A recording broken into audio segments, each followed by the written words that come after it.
Hi guys, this is my configurable CSS preloaders with a Lightbox for Excel. I'm just going to run through some of the demos and then we'll have a look at the code.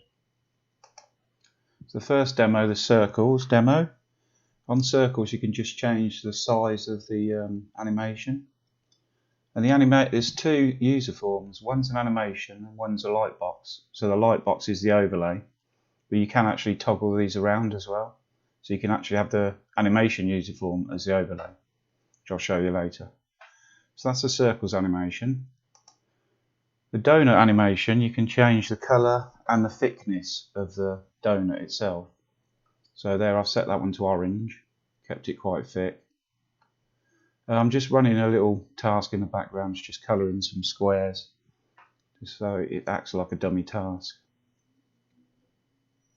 Okay, so that's the donut one. Pulse animation. On the pulse you can just change the colour. So there's quite a lot of markup in the pulse animation, so it's quite difficult to change the size and the thickness and everything. So I've just changed the colour. So we'll just let that one finish.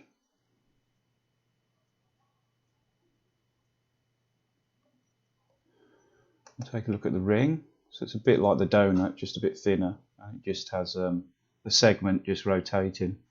The donut, the ring, you can change the size, colour and thickness. It's quite a nice little effect. All these are just pure CSS, so no JavaScript. And then lastly we've got the square animation, which is, I quite like that one. Rotating, bouncing square. I've coloured that in orange, and you can change, again, you can change the size, colour and thickness of that animation.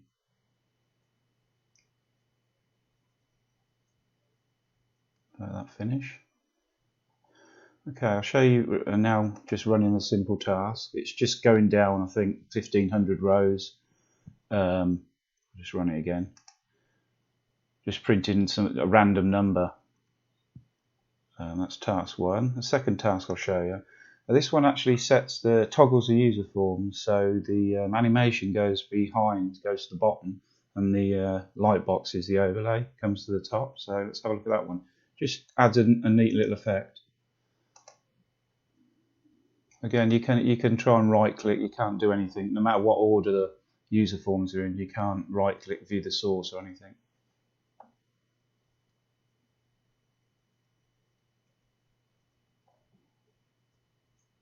Let that finish.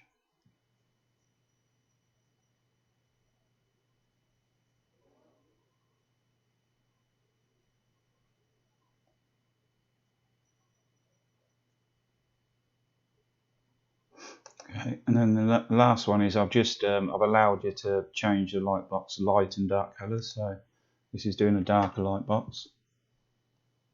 This doesn't work well with every one of the animations, the dark Lightbox. It works particularly well with the circles.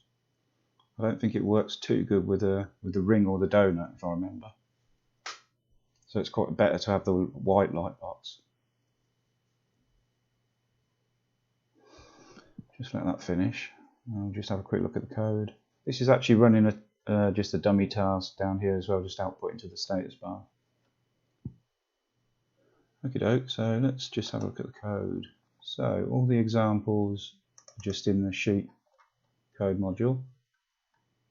And yeah, it takes 3 calls, and there's a few different things you can adjust: the scale, colour, thickness, and the Lightbox colour. Here's where you would change the animation. So you would just pick one, whatever one you want, pulse. Scaler 0.8, so that's like 80% of its original size. And yeah, it uses named arguments, so you can just type them in and set a value. This is a routine that actually makes spinner work, so the go routine. And this is the one where you just toggle the user form, so you can set it top or bottom. That's just a simple little random task. And then on the kill call, you've just got a timeout. So if you wanted to, you could set it after the animation finishes. It just leave it a little bit longer for a pause. Let's just have a quick look in the spinner module. So the 2 user forms are just blank really. There's just a property on that one, class property. They're pretty much blank, and everything's in the spinner code module. So you've just got your APIs, all your local and global, anything globals there as well. There's the colours, so you can just mess around with these, change them, whatever colours in you want. I just wanted to show the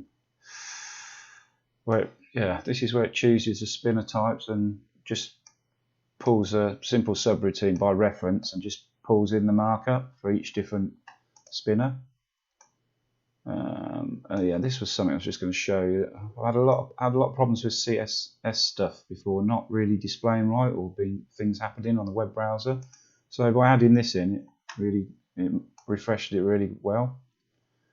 Let's just scroll down to the markup. So yeah, these are just the different CSS markups that get pulled in.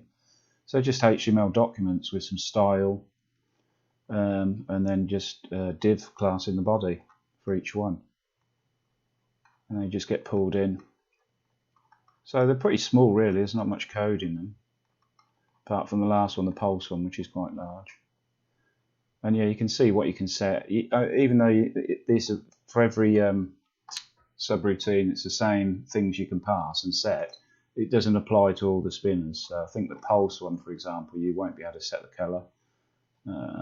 Sorry, you can set the color, you won't be able to set the spinner thickness, so it just ignores that. Okay.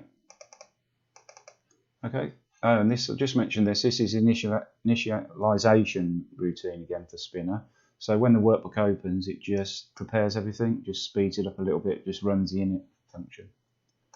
Okay, thanks for watching.